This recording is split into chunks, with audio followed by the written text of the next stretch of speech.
Three things to love about being gifted and neurodivergent. Hi, friends, it's Diane here, and I am wanting to talk to you today about the three things that keep me going as a gifted neurodivergent adult person, right?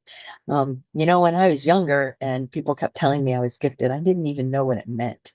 And there wasn't anybody around to help teach me these things. And so over my lifetime, I have been learning more and more and more, and I continue to learn amazing things about the meaning of being gifted, the meaning of being neurodivergent, and how it is that we fit into a world that we don't really fit in. Like, how do you make it in a world you don't fit in? And so I want to talk about the three things that I really love about it, because sometimes we talk about the big clinical things or the educational things, but I want to talk about practical things today. So I hope that this episode reminds you of your own amazing talents and gifts, and you have a chance to honor your own divergence, your own love, your own being, your own essence, really.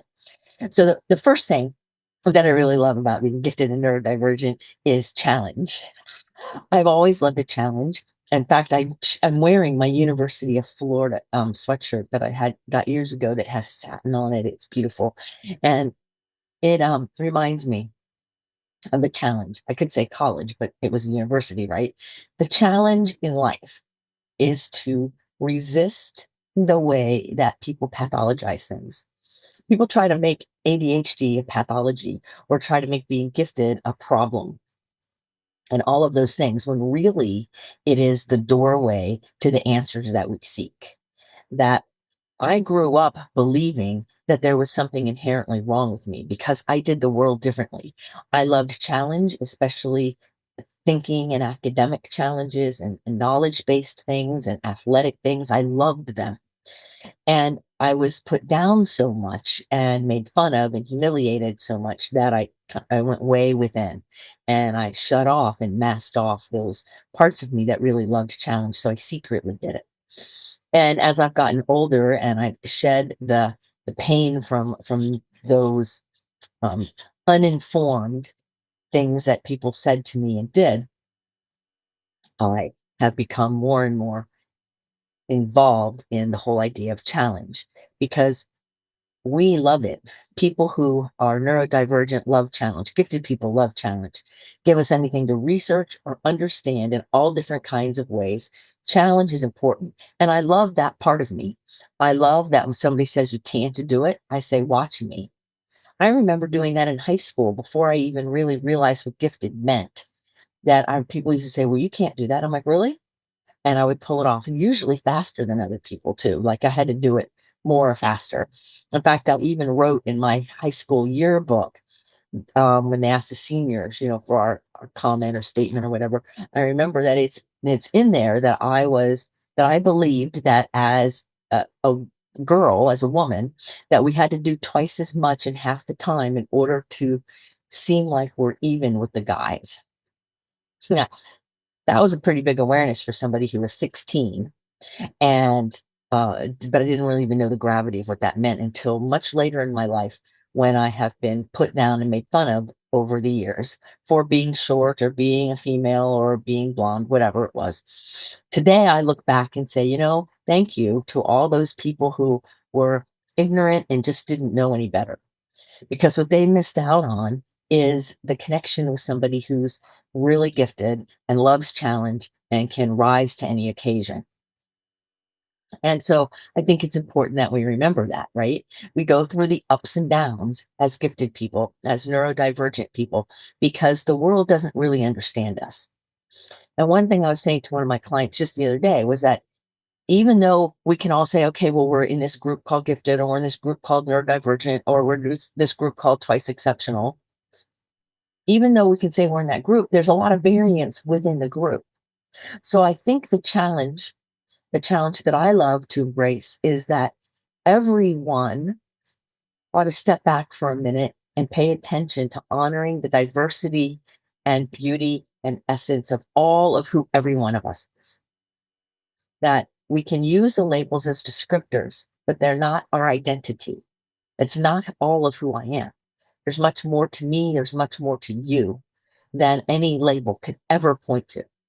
So there's a challenge within that, to take the things that other people might label a liability or a problem and say, that's the asset through which my amazing soul essence comes out into the world, which is what I'm meant to do. And so sometimes all that angst we feel is that part of us trying to emerge. And therein lies the challenge, right? How do we do that in a world that wants everyone to conform in a way that doesn't resonate? So challenges are one of the first things I love about being a gifted adult, because I embrace challenge. I love to take challenges, and I have always done it and I still love it. And I love to watch other gifted people in their life accepting and living in challenge. It's fun, right? Now, some challenges that we have aren't really fun, or maybe they're thrown on us, right? But see, the gift in that is we can take that challenge that we don't necessarily like, and we can turn it on its head and say, how can I use this for my benefit? How can I use this to move me forward in an amazing way? The second thing I love about being gifted is curiosity. Now, I tell everybody that curiosity is the thing. Curiosity is what keeps us all going. It's curiosity. As I remember when I was a little kid, they used to say, curiosity is what killed the cat. And I'm like, but cats have 9 lives. So hold on, let's keep on going. Let's keep asking questions. I only work with gifted people, and I have some young gifted people I work with in their 20s. And what they do is they research everything I tell them. I'll say anything to them about being gifted, or I'll teach them about an idea or a construct. And then the very next session, they will say, well, I researched this and I looked up that. And how is what I found online go with what you're saying? And that is beautiful. That curiosity is something that is deep and profound and unique to a lot of people, because not everybody has that level of curiosity. Now, I'm very curious about all kinds of things, and I think sometimes it annoys people. I just had somebody working on my house, and I was just standing there just watching, because I'm geeky that way. I want to know the tools and I want to know how it worked and what he was doing. And he was repairing something I didn't even know existed um, in a house. And so I'm like, I didn't even know it was a thing, much less what is it and what's it look like and how does it work and what do you do and all those things. And I said, it doesn't bother you, does it, that I'm standing here watching you? Because I felt like I was like a little kid watching, an adult do something. But really, I was a novice watching an expert. And so because I was curious. And he said, oh, no, it doesn't matter. You can watch it. And so I just watched until I was satisfied, until my curiosity was satisfied. And then I went about my business. So we're allowed to be curious. And I love that about being a gifted adult. I get to be curious all the time. My mother used to teach me, she taught me a lot of really amazing things. And she used to always say, honey, you don't have to know everything. You just simply have to know who and how and where to go get the answers to things. Now, I don't know if she said that to me because I have an intellectual overexcitability, and I was always asking a ton of questions and I was curious. And she was trying to teach me that I didn't have to know everything, or whether that was just an overarching kind of lesson, or maybe it was all the above. But I embrace that idea that we can keep learning, always learning, and we can be curious, and we don't have to know everything, because we can just know where to find it. I think that's really fun, right? Because curiosity, for me, frees me from the doldrums and the boredoms of everyday life. It's one of the reasons why I like to read books, because when you're reading a book, you're making up the story. You are using your curiosity and your imagination to fill in all the parts, right? You can use your curiosity to solve problems or to engage in relationships. You can use your curiosity to bring into the world something that your heart wants you to bring into the world, but you're not really sure how. So one of the magic questions I always ask is, how? How do I do this? How will this happen? I know that this is something I'm really interested in, I'm curious about, but how? And the how answers start showing up the moment I start asking them. So allow curiosity to be your friend. And when somebody tries to help you not ask so many questions, be really loving and kind and generous with them, and still ask your questions, maybe in a different place or something, right? Because we don't have to stifle ourselves because someone else doesn't understand us. And the next thing, the third big thing, which also starts with a C, that I really love is creativity. Now, creativity is something that I was told from when I was very young that I didn't have. I was told by my third grade art teacher that I had absolutely no skill at being creative and therefore I should not do anything creative. And I took that to heart like I was stabbed in my heart. And I stopped trying to do anything creative. I didn't ever, never try to draw, do pottery, paint, nothing. If it was creative, I wouldn't try it because I was told I didn't have the ability by an authority. Now, I look back on that now and I look at how impressionable a gifted young girl who has an emotional overexcitability, and I'm an empath and I'm very intuitive and sensitive, how that kind of comment from an adult authority figure impacted me for many, many years, holding me back from doing creative things because I had this belief, because she told me it was true, that I could not be creative. It's not true, though, at all. In fact, gifted people are very creative. We're just maybe creative in ways that others may or may not understand. Because I love to cook. That's creative. I write lots of books. We all know how much I love to write. That's creative, right? I've done all kinds of creative things and have been quite happy with them. The moment I freed myself from the trance that this teacher said I had no creative ability. So I had to do a little personal work. I had to do some healing. I had to free myself from that idea that I adopted from the authority figure that wasn't true. And we all have things like that. We all have things that we've adopted because they were said to us or whatever. And when we were really little and couldn't defend ourselves from them. And then pretty soon, what happens is we take it on and we believe it to be true. But it's not true. Not at all. What is true is that we are creative beings. We are meant to be creating something all the time. So, what are you creating? Are you creating goodness and compassion and kindness and generosity? Are you creating greed and avarice and fear and pain for yourself or others, right? Like I try to put out joy a lot and joyful moments and things that bring goodness to people. And sometimes it's met with mean comments or met with hostility and it's met with rudeness when that is not my intention and nor did I invite that. But some people don't know how to receive joy and happiness and goodness. And so they snark back, they fight back against the very thing they really want because they're unwilling to heal. Because people who project negative onto others, fear and hostility onto others, or what they're really saying is, I'm hurting so bad in here and I feel so alone. And so I'm going to attack anything that could possibly get in. Yeah, it's pretty sad. And at the same time, we don't have to put up with it. And so I've been drawing a lot of boundaries personally lately. And I encourage you to make sure that you protect your own giftedness. You protect your creativity. You protect your curiosity, right? Protect your ability to seek challenge in a way that's healthy. And if you are met by a world that's ignorant or innocent, and the world, people, or whatever the situation, the institution, does not serve your highest gifted good, then begin to seek out other neurodivergent or gifted people who will support you. A large part of my work is being that person that believes in and supports somebody who for decades has not been listened to or heard. I have several clients of mine that were like, where have you been for the last 20 years or the last 30 years? I just wish somebody would have heard me so I didn't feel so alone. And so, what all these people have done in common was look outside of themselves for the answer. Read books, listen to podcasts, do all those things. And I want to remind you the answers to every question you're asking are within you. Every answer you're looking for is within you. Your joy is within you. That's your natural state. Your solutions, your answers to the amazing questions you ask, they're all within you. Anything outside of you is kind of like a jumper cable or a mirror, if you will, just trying to remind you of your own beauty and goodness. Because hear me when I say there's nothing wrong with you.